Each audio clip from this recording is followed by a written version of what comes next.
जिस भरत तिवारी के लिए बिहार के सीएम सम्राट चौधरी भरे मंच से कहते हैं कि उसकी मानसिक स्थिति ठीक नहीं है और उसे अस्पताल में भर्ती कराया गया है, उस भरत तिवारी को अगले ही दिन पुलिस की टीम एनकाउंटर करने के लिए पहुंच जाती है।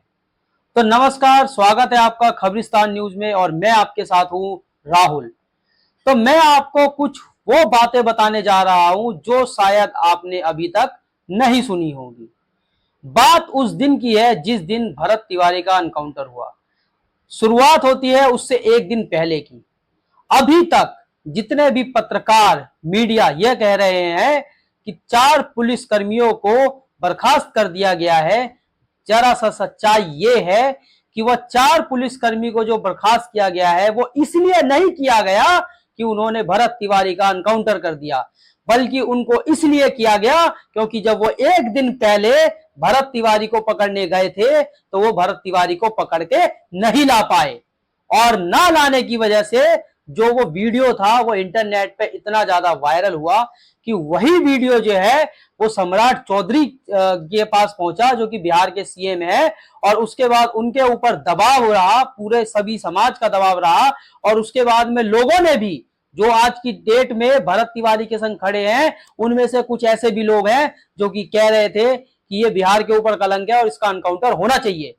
आज एनकाउंटर होने के बाद जो सारे लोग भरत तिवारी के साथ खड़े हैं, कुछ लोग उस समय उसके विपक्ष में थे, वो नहीं जानते थे पीछे की पूरी सच्चाई जो। और उसके बाद में लोगों ने दबाव बनाया, ऊपर से प्रेशर आया और सीधा ऑर्डर हुआ कि आपको एनकाउंटर करना है। कुछ no if no but, only encounter. और पुलिस जो है, बिहार पुलिस जो है, वो अपनी मानसिक दिमाग के अंदर बिठा के आई थी कि हमने पकड़ना नहीं है।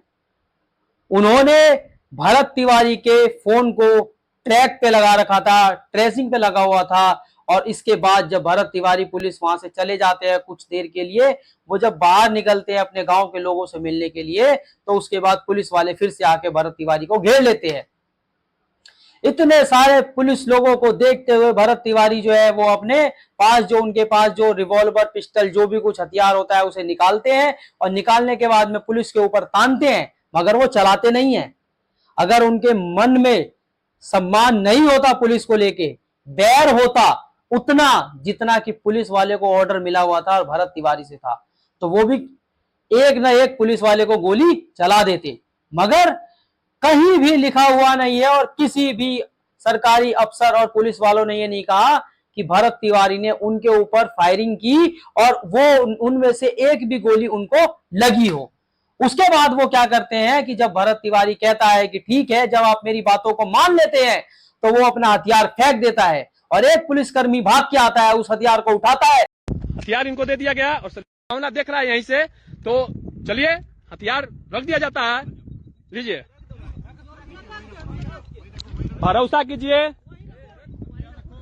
फालतू बोलेगा रे, क्या रख रहे साला, तब फेंक दे। रुकिए, लीजिए, हथियार इनको दे दिया गया और उसके बाद जाके भरत तिवारी को पकड़ के और पीछे की तरफ ले जाया गया होता है। वहां पे गांव के जितने लोग होते हैं, जिनके मतलब वीडियो को हम देख रहे हैं, उनसे यह पता चल रहा है कि वो सभी लोग जो है वो पुलिस कर्मियों को मना करते हैं कि गोली कोई नहीं चलाएगा, गोली कोई नहीं चलाएगा। मगर पुलिस वाले जो है वो 3-4 पुलिस वाले भरत तिवारी को लेके पीछे की तरफ जाते हैं कि बात करनी है, उसके गले के ऊपर हाथ रख के बात करनी है, और साथ में ही गोली चला देते हैं। 3 गोली चलाते हैं। नियत थे भरत तिवारी को 3 गोली चलाते हैं। वो भरत तिवारी जिसके लिए बिहार के सीएम कहते हैं कि मानसिक स्थिति ठीक नहीं है, उस मानसिक स्थिति ठीक ना होने वाले भरत तिवारी के ऊपर 3 गोली चलाते हैं। नियत थे भरत तिवारी पे 3 गोली चलाते हैं और उसके बाद में उसको लेके अस्पताल ले जाने का ड्रामा करते हैं, नाटक करते हैं, और उसके बाद गाड़ी के अंदर उसको 1 गोली और मारते हैं। क्योंकि वहां पे गांव वालों का कहना है कि 3 गोली की आवाज आई थी, और उसके बाद में जब डॉक्टर के पास पहुंचते हैं तो उनका कहना था कि 4 गोली जो है वो तो बॉडी में से निकला है, और ज्यादा खून बह जाने की वजह से भरत तिवारी की मृत्यु हो जाती है। उसके बाद जब बॉडी उनके गांव आती है, लोग आग बबूला हो जाते हैं उस बॉडी को लेके। पूरा एकदम हाईवे पे खड़े होकर वहां पे जाम कर देते हैं पूरा, और एक इंसान को लेके गांव वालों ने जितना प्रेम दिखाया है, तो गांव वालों के लिए भी भरत तिवारी ने कुछ ना कुछ तो काम करा ही होगा। मैं मांग करता हूं बिहार सरकार से कि कब होगा न्याय। इतने दिन तो हो चुके हैं। वो जो 4 पुलिसकर्मी आपने सस्पेंड किए हैं, वो इसलिए नहीं किए कि उन्होंने अनकाउंटर कर दिया, बल्कि इसलिए किया क्योंकि वो उन भरत तिवारी को पकड़ के नहीं ला पाए। आप लोगों तक यह वीडियो पहुंच रहा है।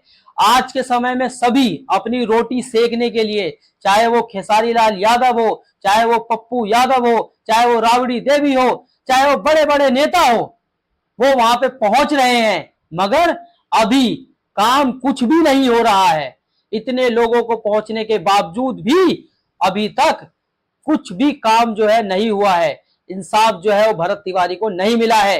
कुछ दिनों बाद भरत तिवारी की चिता शांत हो जाएंगी। वो गांव के लोग हैं, वो भी बैठ के बस आपस में बात करेंगे कि हाँ, कोई था जो हमारे लिए लड़ता था। ये समाज, ये सिस्टम, ये बिहार की सरकार जैसे पहले थी वैसे ही हो जाएगी।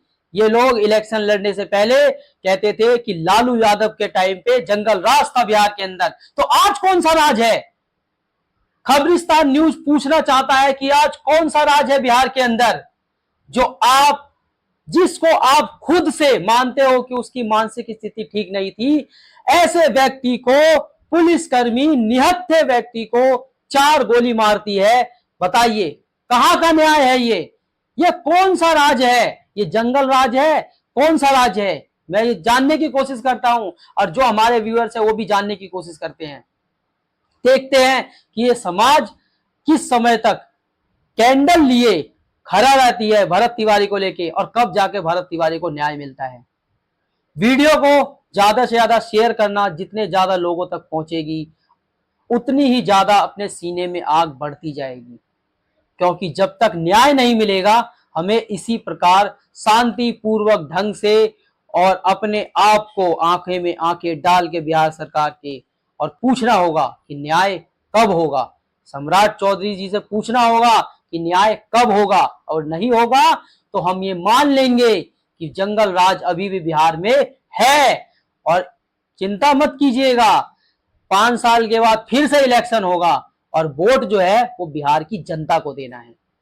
तो जवाब आपको देना पड़ेगा, इंसाफ आपको करना पड़ेगा।